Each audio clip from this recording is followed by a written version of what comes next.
Hello everyone. Anthony Joshua is planning to return to the ring this summer. However, the long-awaited fight against Tyson Fury will not happen as planned. Originally, we expected Anthony to come back in March and then face Tyson Fury in August. That plan will not be implemented. I hope Anthony will return in late summer.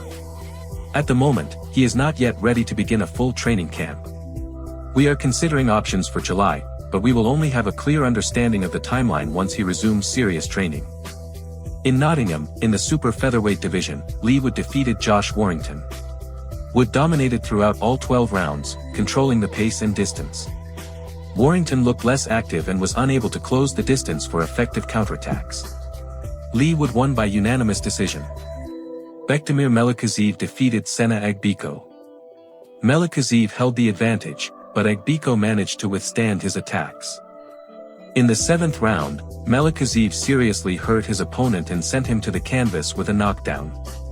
Shortly after another successful attack from Melikuziev, the referee stopped the fight. Garcia defeated Barrios. As early as the first round, Garcia sent Barrios to the canvas with a powerful right hand. The fight was one-sided. Garcia effectively used his advantages in speed and accuracy, working not only with his trademark left hook but also with sharp right hands that regularly found the target. Barrios looked shaken and was noticeably slower. Garcia won by unanimous decision and became the full WBC welterweight champion for the first time in his career. Immediately after the fight, Garcia and his team stated that they were ready for unification bouts, including a possible fight against Shakur Stevenson. It was a masterclass performance. His jab, his composure, and his calmness were evident in every sense of the word. I also liked that he used his combinations and stuck to the game plan. He just needed to stay calm. Honestly, I think he won every round. But Barrios should not be underestimated, he's a tough fighter. I told Hearn, listen, he'll get up, this will be a long fight, a full 12 rounds. But in the end, he simply couldn't handle the speed and pressure of such an aggressive opponent.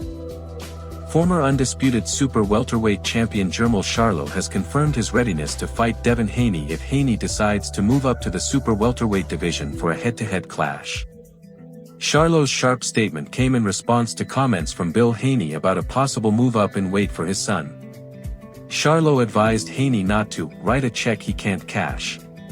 Despite mutual interest, negotiations are still at an early stage. In addition to Haney, Charlo is also in talks for a potential bout with Errol Spence in the first half of 2026. Haney is considering options to defend his WBO welterweight title against contenders such as Shakur Stevenson or Keyshawn Davis, as well as a possible rematch with Ryan Garcia. Arslanbek Makhmudov has received a 1-year suspension after testing positive for meldonium. However, the WBO has decided not to strip him of his title. In his absence, the WBO interim belt will be contested between Denzel Bentley and Andrei Saavedra. The fight will take place on April 4 in London. Moses Itama named the winner of the Wardley vs Dubois fight. I think Fabio can do it. Fabio constantly surprises everyone, so even if you write him off, he might still go out there and take Dubois out. So it doesn't really matter what you think. You never know what to expect from Fabio. Honestly, I'd probably put my money on Fabio to win. If Dubois wins, that would make sense too. Fabio trains in the same gym as me, so it would be a difficult situation. But right now, I have a fight ahead of me against Jermaine Franklin. David Allen warned Fury about a fight with Makhmudov. I think the key factor is that Makhmudov hits very hard. If he lands on Tyson, he could knock him out, but he has to actually land the punch. That's not an easy task. I believe it's a good and interesting matchup because Makhmudov has enough power to hurt Fury. However, if Tyson is as good as he was the last time we saw him, then I think he will win. I believe Fury is taking Makhmudov seriously because he knows he can punch. Murad Gassiev spoke about his plans in the heavyweight division.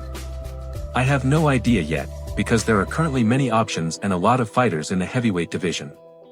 The most important thing right now is to choose the right and worthy opponent. I think there's a 99% chance it will be under the IBA. If another promoter gets involved, it would be a co-promoted event. But I want to fight only on the IBA platform. I hold one of the 4 belts. Yes, Usyk has 2, and 1 belongs to the Brit. So a unification fight is always a priority.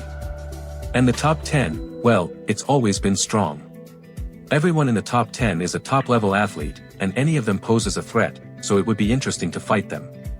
Right now, it will either be a mandatory title defense or a unification bout. Whatever interests the promoters, the teams, and the fans, that's the fight that will happen. I never choose my opponents, that's the team's job. My task is just to train and defeat whoever stands in front of me. We're looking at summer, maybe midsummer, possibly early summer. That's all from me, friends. Thank you very much for watching.